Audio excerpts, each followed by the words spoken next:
what's the purpose of life? Right. And honestly, I mean, I know that sounds like, ugh, in Western medicine, it's kind of like, we don't go there, but it's like, well, that's the problem. Because if you don't know what the purpose of life is, and here you are dealing with life, in a sense, trying to solve problems, trying to cure something, trying to bring people back to this homeostasis, trying to bring people back for as long as they can live, as long as they can exist and breathe, that is, then we need to ask that question.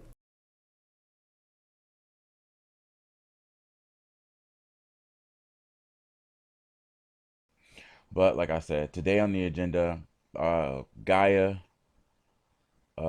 Luminary, and Lumosity. It's been a while since I've done the last two, and Gaia, so try and get back into it.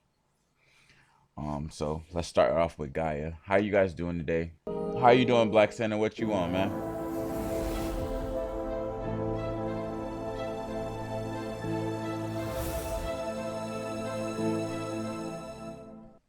Today I'm with David Adair. David, welcome. Thank you for having me here. I can pinpoint it better.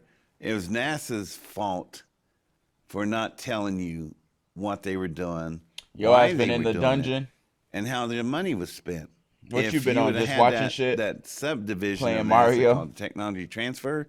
That division really, if they had advertised that to the public would have went, man, we're getting some good returns on our money. So we had to make this material that would absorb nastiness stuff, and they could change out diapers. We looked at that in the transfer division, called Johnson & Johnson, and you get the disposable diaper. That's where it came from. Wow. The material in your disposable diaper is what the astronauts wore to the moon and back. Wow. That's technology transfer.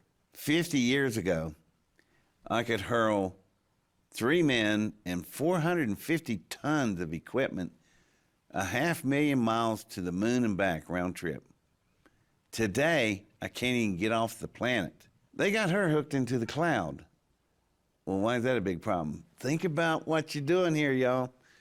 She'll eventually master one emotion. There's a lot to learn. But as soon as she learns that, and you've got thousands or millions of AIs across the planet, they're all hooked into the cloud. And at the speed of light, they all gonna feel. They're all gonna know learn just as fast as when she knows it. So you don't have just one learning it; you got millions learning it, and before you know it, they've already got the full range, and now they're at that decision point.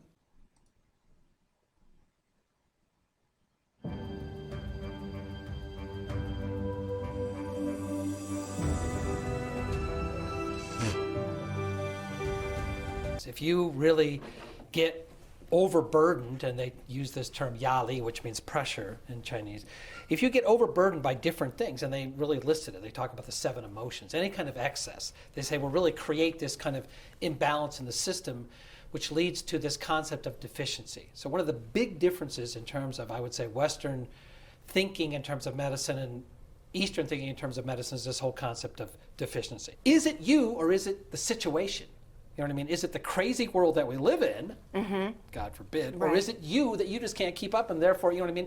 And the reason that that's important is because then we dump all this other psycho-emotional stuff back on ourselves. Oh, we start beating ourselves up. Exactly. Exactly. I can't keep up. I can't do this. I'm going to miss the train. Someone else is going to, you know, get that job instead of me or whatnot. And you start to feel this thing, and that whole fight, you know. Now you're in crash. Thing, fear. Yeah. Really starts to kick in, but it's still subtle, and you don't want to admit it. And you don't have the energy to even deal with it. For money, fame, for some other person, you know what I mean? It's like our values, it's just all whacked out. All right.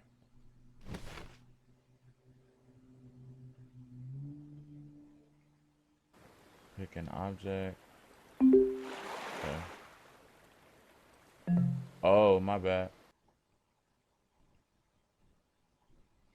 Let's listen to the inquiry. Why are people attacking 5G mobile phone masts? The World Health Organization's advice is pretty clear. It says there is a much higher risk of getting cancer from consuming alcohol and processed meat, and it puts radio frequency alongside eating pickled vegetables and using talcum powder in terms of the potential risk.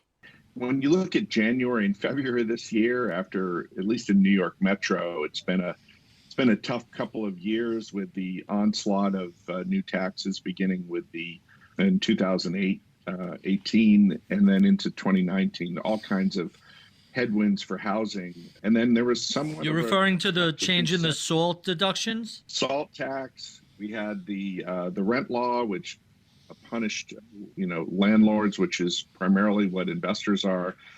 We also saw an increase in the mansion tax, transfer tax. I was very surprised to read that brokers are now hiding the number of days that houses have been on the market from buyers.